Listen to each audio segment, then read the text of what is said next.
दोस्तों, ये कहानी है एक ऐसे पैरासाइट की जो कि लोगों के कान के जरिए दिमाग के अंदर घुसकर उनके पूरे ब्रेन पर काबू कर लेता है। अब वो पैरासाइट इंसानों को काबू करके उनसे क्या क्या करवाएगा, चलिए देखते हैं इस पूरी कहानी में। तो कहानी की शुरुआत में हम कई सारे पैरासाइट और अजीबोगरीब क्रिएचर्स को देखते हैं जो कि गंदे समुद्र से बाहर आकर अब शहर की तरफ बढ़ने लगते हैं। इसके बाद हम एक हस्बैंड और वाइफ को देखते हैं जो कि आराम से सो रहे थे, लेकिन तभी एक पैरासाइट यहाँ आकर उस आदमी के कान के अंदर घुस जाता है। थोड़ी देर के लिए वो आदमी काफी तड़पता है, लेकिन फिर वो शांत हो जाता है। अब इसके बाद हम एक लड़के शिंची को देखते हैं जो कि आराम से गाने सुन रहा था।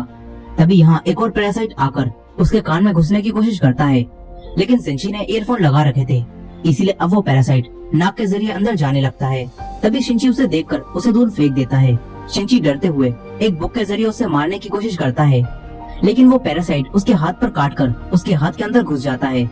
तभी शिंची घबराकर एक केबल से अपने हाथ को बांधकर उसे बीच में ही रोक देता है। तभी शिंची की आवाज सुनकर उसकी मॉम यहाँ आ जाती हैं। शिंची उनसे कहता है कि उसके हाथ में कोई कीड़ा घुस गया है, लेकिन उसकी मॉम कहती है कि ये लड़का मजाक कर रहा है। वो शिंची के पास आकर उसके एक हाथ से उसका दूसरा हाथ छुड़ा देती हैं और फिर देखती हैं तो यहाँ उन्हें कोई भी कीड़ा नहीं दिखता। उन्हें लगता है कि शिंची अभी से ही सटिया गया है। शिंची भी चौंक जाता है कि आखिर वो कीड़ा कहाँ गायब हो गया। अब तभी उसकी मॉम वही गाना सुनती हैं जो शिंची सुन रहा था।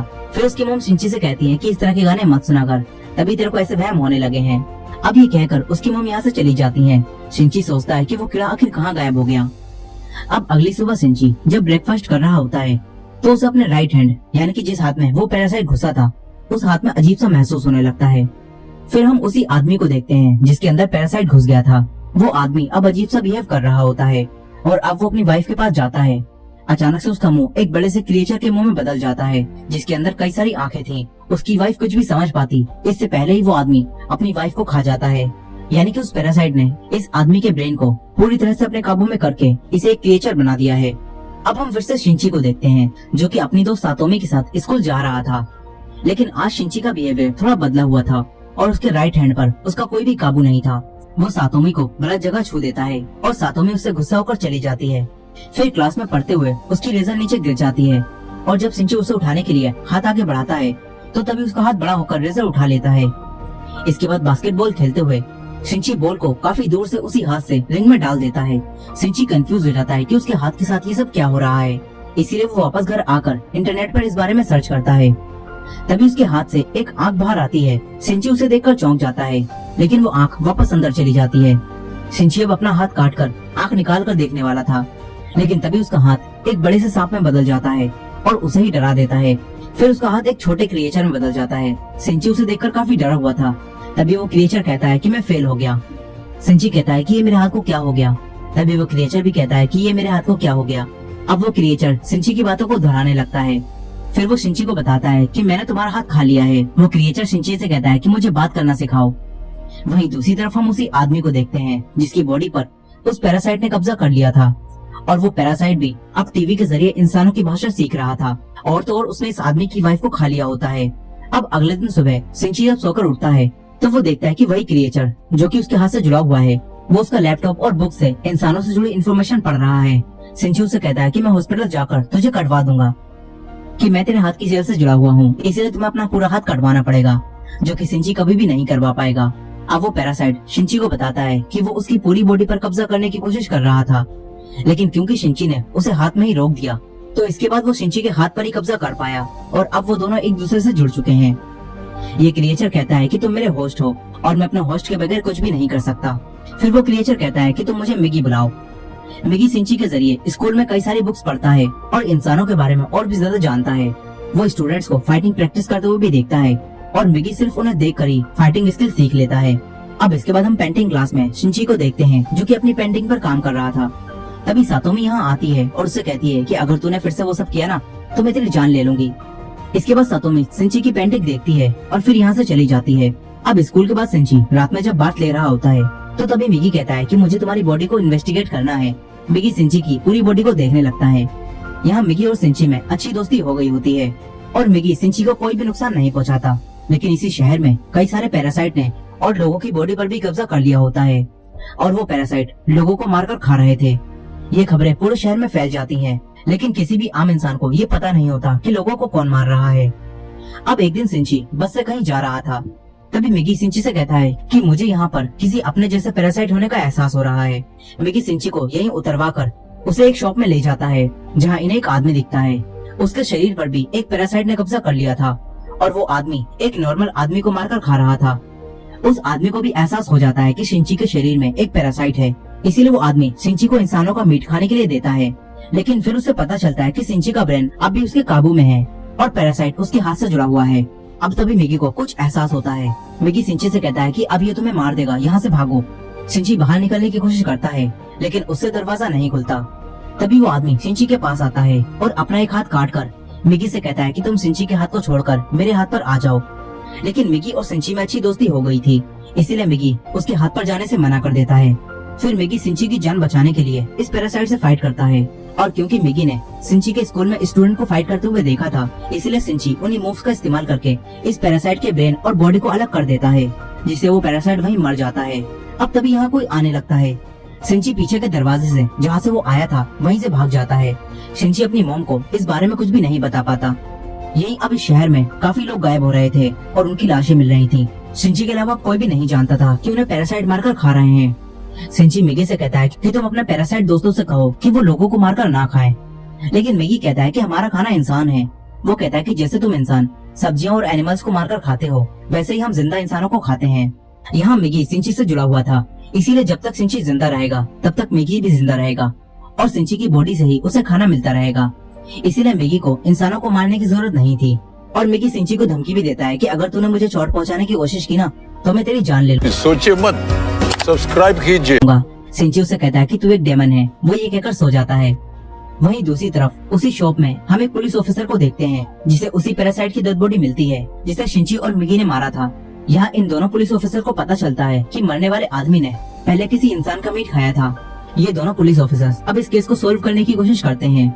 अगले दिन हम सिंची को देखते हैं जो कि अपने स्कूल में था। तभी मिगी को एहसास होता है कि यहाँ भी उसी के जैसा कोई पैरासाइट है जिसने किसी इंसान को अपने काबू में कर लिया है। तभी इनके प्रिंसिपल इनकी नई टीचर तामिया रियोको को इनसे इंट्रोड्यूस कराते हैं। मिगी और सिंची समझ जाते हैं कि तामिया ही वो पैरासाइट है। यही तामिया भी अपने पैरासाइट सेंस की मदद से ये समझ जाती है कि सिंची भी एक पैरासाइट से जुड़ा हुआ है। फिर इसके बाद सिंची तामिया के पास जाता है। तामिया उससे कहती है कि मुझसे डरो मत, ये तामिया पैरासाइट बाकी पैरासाइट से बिल्कुल अलग होती है और इस पैरासाइट को एक्सपेरिमेंट करने का काफी शौक होता है। यहाँ तक कि इसने एक दूसरे पैरासाइट के साथ मिलकर अपनी इस बॉडी को प्रेग्नेंट भी कर लिया होता है ताकि वो ये देख सके कि इस तरह जन्म लेने वाला बच्चा आखिर क्या बनेगा। यहाँ सिंची उससे कहता है कि तुम यहाँ स्कूल में क्या करने आई हो। इस पर वो कहती है कि मैं बस नॉर्मल लोगों की तरह जीना चाहती हूँ। वो सिंची से कहती है कि मैं तुमसे और बात करती लेकिन तुम्हारी गर्लफ्रेंड हमें देख रही है और कहीं उसे ऐसा न लगे कि तुम नई टीचर को देखकर उसे भूलकर नई टीचर पर फिदा हो गए हो। इसीलिए तामिया सिंची को बाद में मिलने के लिए कहती है। अब तभी सातोमी जो कि इन्हें देख रही थी वो यहाँ से चली जाती है। तामिया सिंची से कहती है कि मुझे स्कूल के बाद मिलना। मिगी भी तामिया से मिलने के लिए तैयार हो जाता है। वो सिंची से कहता है कि मैंने पहली बार ऐसा पैरासाइट देखा है जो इतना शांत होकर अपने होस्ट की बॉडी में रह रहा है। अब तामिया के बारे में और ज्यादा जानने के लिए सिंची बाद में तामिया से मिलने जाता है।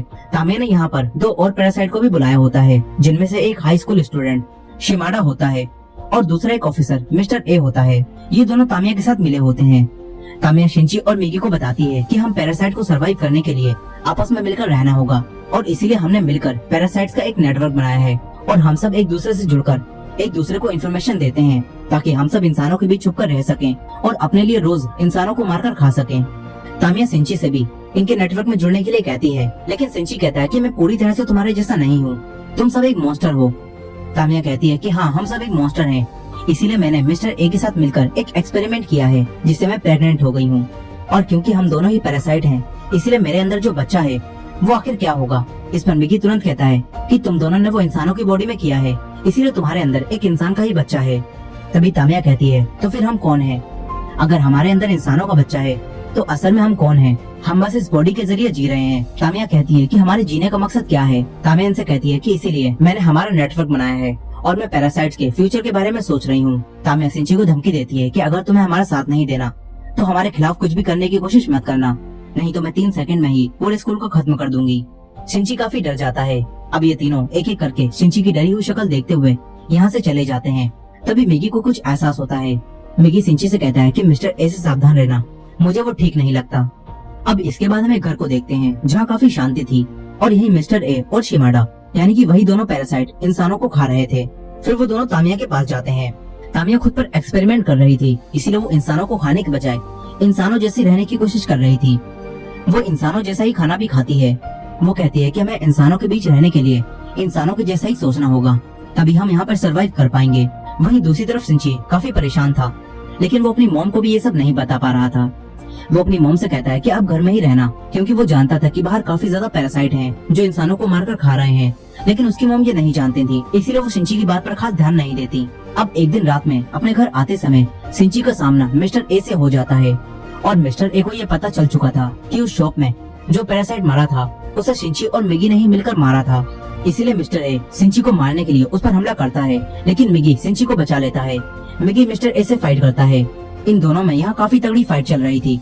तभी सिंची आगे बढ़कर मिस्टर ए के अंदर एक लोहे का पाइप घुसा देता है, जिससे मिस्टर ए की बॉडी से खून बहने लगता है। और क्योंकि ये पैरासाइट एक इंसान की बॉडी में था, इसीलिए ये बॉडी कमजोर होने की वजह से पैरासाइट भी कमजोर होकर वहीं गिर जाता है।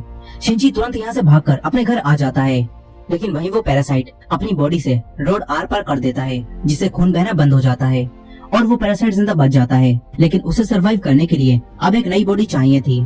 तभी इस रास्ते से सिंची की मॉम गुजरती हैं, और ये पैरासाइट मिस्टर ए की बॉडी को छोड़कर सिंची की मॉम की बॉडी में चला जाता है।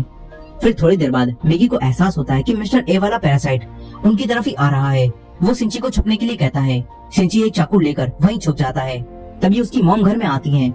मिगी समझ जाता है कि मिस्टर ए वाला पैरासाइट अब उसकी मॉम की बॉडी में आ गया है, लेकिन सिंची के लिए ये विश्वास कर पाना काफी मुश्किल था। तभी वो पैरासाइट डायरेक्ट सिंची के हार्ट पर हमला करता है और उसके हार्ट को जख्मी कर देता है। सिंची वहीं गिर जाता है। सिंची की बॉडी में अब एक छेद हो जाता है। फिर वो पैरासाइट यहाँ से कहीं और चला जाता है। यहीं सिंची अब मर रहा होता है, लेकिन मिगी सिंची को बचाने के लिए उसके हाथ से निकलकर उसकी बॉडी में चला जाता है।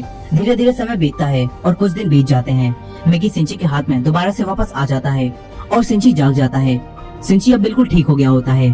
फिर मिगी उसे बताता है कि मैंने तुम्हारे हार्ट को ठीक करने के लिए अपने एक हिस्से को वहाँ छोड़ दिया, जिससे तुम्हारा हार्ट वापस रिकवर हो गया और तुम्हारी जान बच गई। मगर यहाँ सिंची दोबारा से जिंदा होने से बिल्कुल भी खुश नहीं था। उसके लिए अब जिंदगी में कुछ भी नहीं बचा था। यहाँ सिंची खूब रोता है। फिर अगले दिन सिंची तामिया के पास जा रहा था। तभी उसे रास्ते में सातोमी मिलती है। सातोमी उससे बात करती है, लेकिन सिंची का बिहेवियर अब फिर से बदलने लगा था। वो सातोमी से बात नहीं करता और भागता हुआ डायरेक्ट तामिया के पास आ जाता है। वो तामिया से कहता है कि मिस्टर ए कहाँ है, लेकिन तामिया कहती है कि उसे तो तुमने मार दिया। यहाँ तामिया सब कुछ जानती थी, लेकिन फिर भी वो बनकर दिखा रही थी। मिगी तामिया को बताता है कि मिस्टर ए ने उस पुलिस ऑफिसर की बॉडी को छोड़कर सिंची की मॉम की बॉडी को ले लिया है। सिंची कहता है कि मिस्टर ए तुमसे जुड़ा हुआ था, इसीलिए तुम्हें जरूर पता होगा कि वो कहाँ है। लेकिन तामिया साफ साफ सिंची को मिस्टर ए का पता बताने से मना कर देती है। सिंची उसे डराने के लिए एक चाकू निकालता है, लेकिन तामिया इन दोनों को ही डराकर यहाँ से जाने लगती है। तभी सिंची उसकी तरफ चाकू फेंकता है, मगर वो चाकू पकड़कर वापस सिंची की तरफ ही फेंक देती है। वो जानबूझकर सिंची को नहीं मारती। फिर वो यहाँ से चली जाती है। वहीं उन ऑफिसर्स को मिस्टर ए यानी कि उसी पुलिस ऑफिसर की बॉडी मिलती है। यहाँ इन्हें जांच से पता चल जाता है कि इस पुलिस ऑफिसर और उस शॉप के मालिक दोनों को मारने वाला कोई एक ही इंसान है। लेकिन ये लोग एक बात से परेशान थे, क्योंकि इस पुलिस ऑफिसर ने भी मरने से पहले कुछ इंसानों को खाया था और जांच में इन लोगों को ये बात पता चल गई थी। ये लोग सोचते हैं कि इन्होंने जो अफवाहें सुनी है कहीं वो सच तो नहीं। दरअसल इस शहर में ये बात फैल चुकी थी कि पैरासाइट इंसानों की बॉडी में इनके बीच छुपकर रह रहे हैं, लेकिन इन लोगों को लगता है कि ये सब बस अफवाह है। वहीं दूसरी तरफ सिंची हर जगह अपनी मॉम को ढूंढ रहा था। तभी एक दिन वो एक ऐसी जगह पर पहुंच जाता है जहाँ कुछ नेता लोगों के बीच वोट मांगने आए हुए थे। अब तभी मिगी और सिंची को एहसास होता है कि जो नेता लोगों से वोट मांग रहा है वो भी पैरासाइट है, और उसके अलावा भी यहाँ पर कई सारे पैरासाइट मौजूद हैं। मिगी ये सब देखकर चौंक जाता है। वो सिंची से कहता है कि पैरासाइट ने इतनी तरक्की कर ली है कि अब वो पॉलिटिक्स में भी घुस चुके हैं। मिगी काफी खुश होता है। वो सोचता है कि एक दिन पैरासाइट इस पूरी दुनिया पर कब्जा कर लेंगे। अब तभी इनके घर में वही दोनों पुलिस ऑफिसर्स आ जाते हैं। उन्हें सिंची पर शक होता है, इसलिए वो सिंची से थोड़ी बहुत पूछताछ करते हैं, लेकिन सिंची काफी चालाकी से इनसे झूठ बोलता है। फिर वो दोनों यहाँ से चले जाते हैं। अब काफी दिनों बाद सिंची फिर से स्कूल जाता है। यहाँ उसे सातोमी मिलती है। फिर यहाँ वही लड़का शिमाडा आता है। तामिया ने इसका इसी स्कूल में ट्रांसफर करवा दिया होता है ताकि वो सिंची पर नजर रख सके। शिमाडा सातोमी के सामने सिंची से पहली बार मिलने का दिखावा करता है और फिर वो यहाँ से चला जाता है। यहाँ तामिया इन दोनों को देख रही होती है। दरअसल यहाँ शिमाडा और तामिया को ये पता चल रहा था कि जब से मिगी ने अपनी सेल्स की मदद से सिंची की जान बचाई है, तब से सिंची की बॉडी में बदलाव हो रहा है। और वहीं दूसरी तरफ मैगी को भी ये सब पता चल जाता है। वो सिंची को ये सब बताता है। अब इसके बाद मैगी सिंची को ये बताता है कि जब से मैंने तुम्हारी जान बचाई है तब से मुझे भी कुछ प्रॉब्लम्स हो रही हैं। मैगी कहता है कि मुझे ठीक रहने के लिए हर दिन 4 घंटे सोना होगा और जब मैं सो रहा होऊंगा तो मैं किसी भी तरह तुम्हारी मदद नहीं कर सकता। अब ये कहने के बाद मैगी तुरंत सो जाता है। सिंची उसे जगाने की कोशिश करता है लेकिन अब मैगी नहीं जागता। वहीं दूसरी तरफ वो दोनों ऑफिसर्स ये पता लगा रहे थे कि पैरासाइट्स को कैसे पहचाने। उन्हें ये पता चलता है कि अगर किसी इंसान की बॉडी में पैरासाइट रह रहा है तो उस इंसान का बाल तोड़ने पर वो बाल कर्ली हो जाएगा। अब ये जानकर सीनियर पुलिस ऑफिसर अपने जूनियर पुलिस ऑफिसर का बाल तोड़ता है लेकिन वो कर्ली नहीं होता, जिससे वो समझ जाता है कि ये कोई पैरासाइट नहीं है। अब वहीं तामिया भी अपने नेटवर्क की मदद से ये जान जाती है कि इंसानों को हमें पहचानने का एक तरीका पता चल चुका है। यहाँ हम देखते हैं कि वही पॉलिटिशियन भी तामिया के साथ मिला हुआ है। अब इसके बाद हम फिर से सिंची को देखते हैं जो सातोमी से मिलता है। सातोमी उसके लिए आज डिनर बनाने के लिए कहती है क्योंकि सिंची अब अकेला था। सिंची मान जाता है। फिर वो दोनों डिनर के लिए शॉपिंग करने चले जाते हैं। तभी रास्ते में इन्हें एक पपी मिलता है जो कि बीच रोड पर पड़ा था। सिंची उसे उठाकर लाता है लेकिन वो मर चुका था, इसलिए सिंची उसे डस्टबिन में डाल देता है। सातोमी ये देखकर उससे कहती है कि तुम ये क्या कर रहे हो। सिंची कहता है कि अब ये सिर्फ हड्डियां और शरीर है, इसके अलावा इसमें कुछ भी नहीं बचा।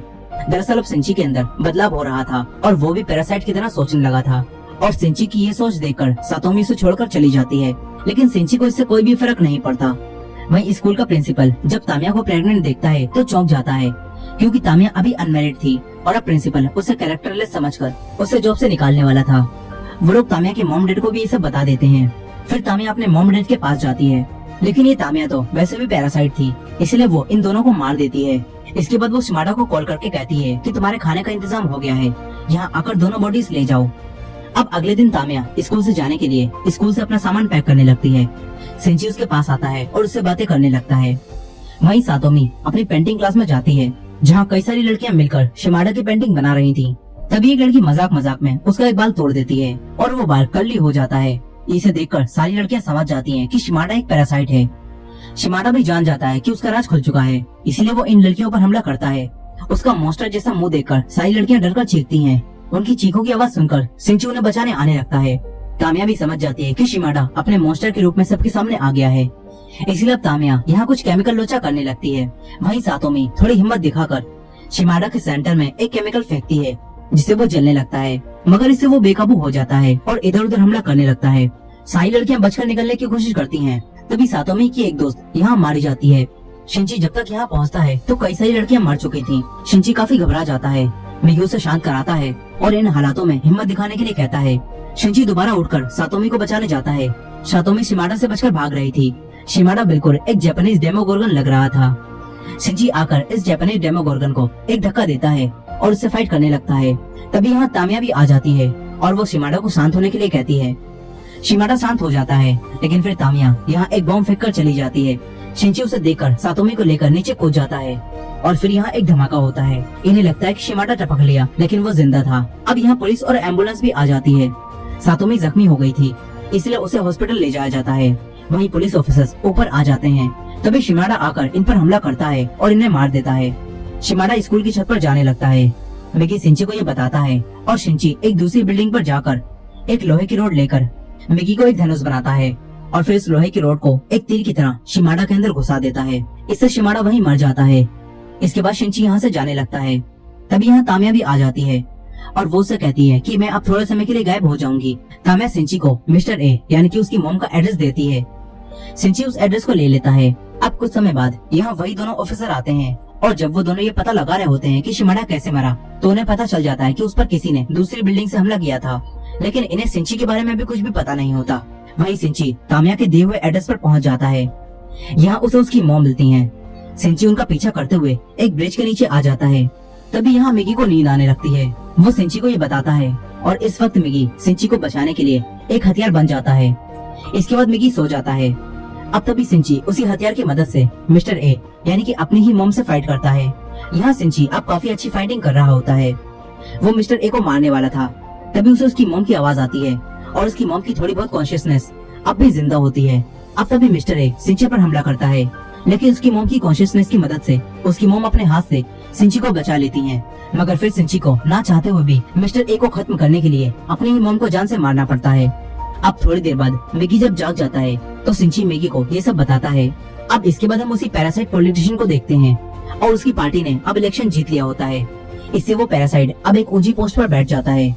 लेकिन इसी दौरान उन्हीं दोनों पुलिस ऑफिसर्स को हेडक्वार्टर बुलाया जाता है और एक दूसरी टीम का चीफ इनसे पैरासाइट के बारे में सारी इन्फॉर्मेशन ले लेता है, क्योंकि अब इंसानों को ये पता चल चुका है कि पैरासाइट्स इनके बीच छुपकर रह रहे हैं और इसीलिए इंसानों को बचाने के लिए ये लोग एक ऑपरेशन चलाने वाले हैं जिसका नाम है ह्यूमन लाइफ प्रोडक्शन। अब इसके बाद हम उसी पॉलिटिशियन को देखते हैं जो कि तामिया के पास जाता है और इन दोनों के साथ अब एक काफी खतरनाक पैरासाइट भी होता है जिसका नाम गोटू होता है। और अब वो तामिया को बताता है कि वो सारी मैनकाइंड को खत्म कर देगा, लेकिन अब तामिया को अपने आने वाले बच्चे की चिंता होने लगती है। वहीं दूसरी तरफ सिंची हॉस्पिटल में सातोमी से मिलने जाता है और डिसाइड करता है कि वो अब सारे पैरासाइट को ढूंढकर उन्हें जान से मार देगा। इसी दौरान हम देखते हैं कि कोई सिंची पर नजर रख रहा है। वो सिंची और मैगी की एक साथ फोटो लेता है और इसी एंडिंग के साथ ये कहानी यहीं खत्म हो जाती है। दोस्तों ये कहानी अभी अधूरी है, लेकिन अगर आपको इसका सेकंड पार्ट भी देखना है तो इस वीडियो को लाइक करके कमेंट में नेक्स्ट पार्ट जरूर लिखिएगा। सोचिए मत, सब्सक्राइब कीजिए।